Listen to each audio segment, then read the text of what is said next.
नमस्कार, आप सभी का स्वागत है हमारे चैनल अखंड ज्ञान पाठ में। आज इस वीडियो के माध्यम से हम आपके समक्ष एक बहुत ही सुंदर लेख का पठन करेंगे, जिसका शीर्षक है गुरु से दृष्टि हटी दुर्घटना घटी। तो चलिए वीडियो की शुरुआत करते हैं। सावधानी हटी दुर्घटना घटी। आपने अक्सर यह चेतावनी सड़क के खतरनाक मोड़ों को पार करते समय किनारे पर लगे बोर्ड पर पढ़ी होगी। यह सड़क पर लापरवाही से आगे बढ़ते हुए यात्रियों को तुरंत चौकन्ना व सावधान कर देती है। इससे वे संभावित दुर्घटना से स्वयं का बचाव कर लेते हैं। भक्ति पथ पर भी लापरवाही से आगे बढ़ते हुए साधकों के लिए कुछ ऐसी ही चेतावनी है। गुरु से दृष्टि हटी तो दुर्घटना घटी। इसको अगर ध्यान में न रखा जाए तो साधना पथ पर भी ऐसी ऐसी दुर्घटनाएं घट जाती हैं, जो साधक की जन्म जन्मांतरों की यात्रा को विफल कर देती हैं और उसे भक्ति संस्कारों से कोसों कोसों दूर ले जाती हैं। आएँ, इस चेतावनी का प्रभाव जानने के लिए चलते हैं महर्षि रमण के आश्रम में। यहाँ आज ही एक जिज्ञासु हेनरी वेल्स स्कॉटलैंड से लंबी यात्रा तय कर भक्ति रत्न पाने पहुँचा है। ओम नमो भगवते श्री रमणाय, ओम नमो भगवते श्री रमणाय। आश्रम परिसर में हेनरी वेल्स उच्च स्वर में यह मंत्र जपता हुआ प्रविष्ट हुआ। उसने स्कॉटलैंड में महर्षि रमण के बारे में ढेरों किताबें पढ़ी थी।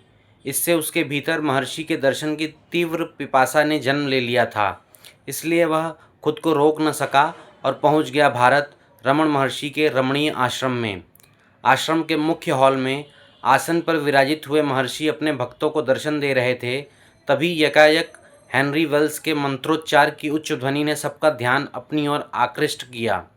सबके नेत्र हॉल के मुख्य द्वार की ओर मुड़ गए। हेनरी वेल्स सबके बीच में से रास्ता बनाते हुए महर्षि की ओर दौड़ पड़ा। सीधा उनके चरणों में जाकर धड़ाम से दंडवत गिर गया। भावातिरेक में उसके हाथ और पैर तीव्र गति से कांप रहे थे। कुछ भक्तों ने उसे उठाने का प्रयास किया, लेकिन वह तो मानो मदमस्त भंवरा बनकर महर्षि के चरण कमलों का मकरंद पाने को आतुर था। उसकी अंतः स्थिति जानकर महर्षि रमण ने कहा, रहने दो इसे यहीं। कुछ क्षणों बाद आंखों में अश्रु जल लिए हेनरी ने शीश ऊपर उठाया और सजल वाणी में बोला, आखिरकार मैंने आपको पा ही लिया महर्षि। आज के बाद आप ही मेरे सर्वस्व होंगे। मेरा हर रिश्ता आपसे ही होगा भगवान। मेरे पिता, माँ, भाई, बंधु सब आप ही होंगे। संसार की भीषण धूप में भटकती मेरी आत्मा को जो आपकी गोद में शीतलता मिली है, उसे छोड़ मैं कहीं नहीं जाऊंगा। मैं सदा आपका ही बनकर रहूंगा महर्षि, मेरा वचन है आपको। महर्षि ने भी नेत्र झुकाकर मानो उसके भावों को हृदय से स्वीकार किया, लेकिन साथ ही उनके होंठों पर एक रहस्यमयी मुस्कान भी तैर गई। यह मुस्कान हेनरी को सतर्क कर रही थी, सावधान हेनरी, अभी तुमने मुझे पाया नहीं, बस देखा भर है। मुझे पाने के लिए तो मैं को मिटाने का लंबा सफ़र तय करना बाकी है।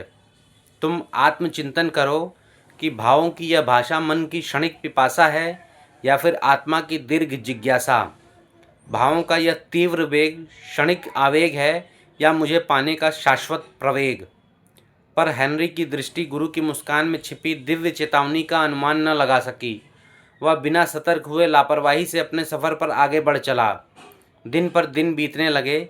हर दिन की शुरुआत हेनरी महर्षि के चरणों में दंडवत प्रणाम अर्पित करके ही करता, लेकिन भावों का जो उबाल प्रथम भेंट में उठा था, अब वह धीरे धीरे बैठने लगा था।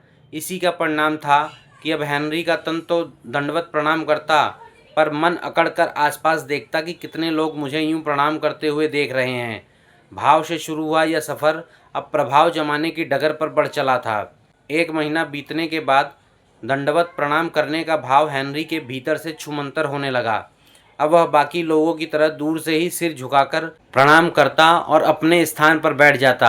2 महीने बीतने के बाद हेनरी की दृष्टि का केंद्र भी बदलने लगा। जो आंखें पहले हॉल में केवल अपने महर्षि पर अटका करती थी, अब वो गुरु से छिटक कर इधर उधर आश्रम की प्रबंधन व्यवस्थाओं में भटकने लगी।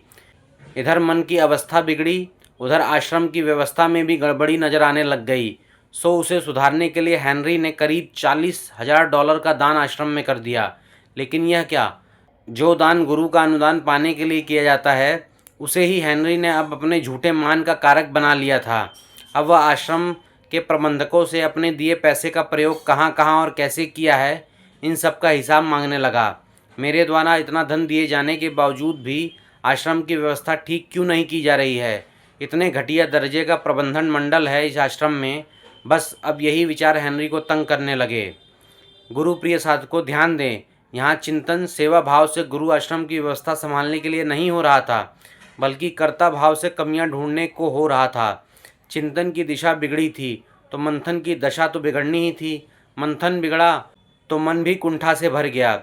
7वां महीना आते आते तो हेनरी के मन में नकारात्मकता का अंधेरा ऐसा बढ़ा कि अब उसमें अनास्था की कोपलें फूटने लगीं। व्यवस्थापकों व प्रबंधक मंडल के साथ साथ उसे महर्षि में भी कमियां दिखने लगी। क्या महर्षि वास्तव में प्रबुद्ध हैं भी या नहीं? अगर वे अंतर्यामी होते तो यूं आश्रम की अव्यवस्थाओं के प्रति तटस्थ न रहते। कहीं मैं यहाँ अपना समय तो नहीं व्यर्थ कर रहा? संशय के बीच हेनरी के मानस पटल पर अंकुरित होने लगे। अब ऐसे में बजाय इसके कि वह प्रार्थना, साधना व सत्संग का संबल लेकर इन्हें जड़ से उखाड़ता, उल्टा उसने तो आश्रम में आने वाले अन्य भक्तों को भी भड़काना शुरू कर दिया। क्या महर्षि का इस तरह से अर्धनग्न रहना सही है? पश्चिमी देशों से इतने संभ्रांत लोग इन्हें मिलने आते हैं, चलो इन्हें कुछ कपड़े खरीद कर पहना देते हैं, कम से कम यूरोप के आगंतुक इन्हें देखकर डरेंगे नहीं। ऐसे विचार वह आश्रम में आने वाले भक्तों में प्रसारित करने लगा। वह हरी संशय से जड़ी हुई बुद्धि, जिसे प्रथम भेंट में गुरु में दिव्यता दिखी थी, उसे ही अब दिव्यता में नग्नता दिखाई पड़ रही थी। जिन गुरु ने मन से अज्ञानता के आवरण हटाए थे, उन्हें ही यह आवरण उड़ाने को आतुर थी। जिनसे सारी दुनिया ज्ञान की रश्मियाँ पाने को सज्ज रहती थी, उसी ज्ञान दिवाकर को यह रहन सहन का ज्ञान देने चली थी। खैर, गुरु भक्ति में सराबोर भक्तों को इन व्यर्थ प्रलापों से क्या लेना देना। सो किसी ने हेनरी की बातों की ओर ध्यान नहीं दिया। झुंझलाकर हेनरी ने आश्रम में अफवाहें फैलाना शुरू कर दिया। कानाफूसी कर भक्तों को आपस में लड़वाने लगा। आश्रम के नियमों के खिलाफ मानो उसने विद्रोह छेड़ दिया। इस दौरान वह कभी कभी शिकायती स्वर लेकर महर्षि के समक्ष भी जाता। मन का विष गुरु के सामने भी उगलता। महर्षि सौम्य भाव से सब सुनते और गंभीर वाणी में कहते, तुम जिस कारण से यहाँ आए हो, केवल उसे याद रखो।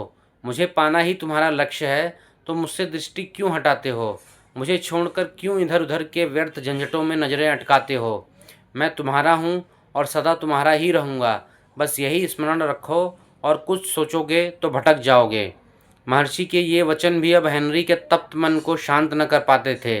अब हेनरी को आश्रम में आए लगभग 8 महीने बीत चुके थे, लेकिन इन 8 महीनों में हेनरी ने गुरु दरबार से केवल कमियां, खामियां और शिकायतें ही बटोरी थीं, और बदले में पाया था वैमनस्य, ईर्ष्या और द्वेष। द्वेष की यह अग्नि अब तक इतनी तीव्र हो चुकी थी कि इसमें हेनरी के मन में जो बची खुची भावों की बेल थी, उसे भी जलाकर खाक कर दिया था। अब उसके अंदर भावों के नाम पर बची थी तो केवल संशयों की काली राख, और राख का तो स्वभाव ही है उड़कर दूर चले जाना। बस यही हुआ हेनरी के साथ। एक दिन हेनरी हॉल में नजर नहीं आया। दूसरा दिन बीता, तीसरा दिन बीता, चौथे दिन भी महर्षि रमण की आस भरी दृष्टि ने उसे पूरे हॉल में खोजा, पर वो उपस्थित न था।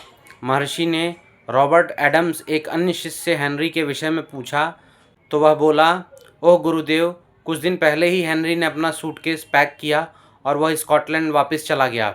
महर्षि रमण के चेहरे पर उदासी छा गई।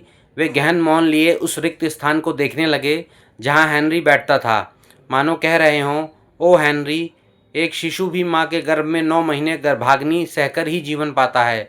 तुम तो 8 महीने भी मेरे दरबार की गर्भाग्नि को सह न पाए, गर्भ का त्याग कर वापस लौट गए। काश तुम भी गर्भस्थ शिशु की तरह साधना रूपी नाल से मुझसे जुड़ पाते, तो निश्चित ही तुम्हारा शिष्यत्व भी जन्म पाकर वैश्विक क्षितिज पर चमक उठता। महर्षि का यह मौन कथन संपूर्ण शिष्य समाज को संदेश दे गया कि गुरु दरबार में जिस काम के लिए आए हो, उसी से मतलब रखो। गुरु को पाना ही जीवन का लक्ष्य है, तो दृष्टि इधर उधर मत भटकाओ, क्योंकि इस साधना पथ पर गुरु से दृष्टि हटी तो दुर्घटना घटी।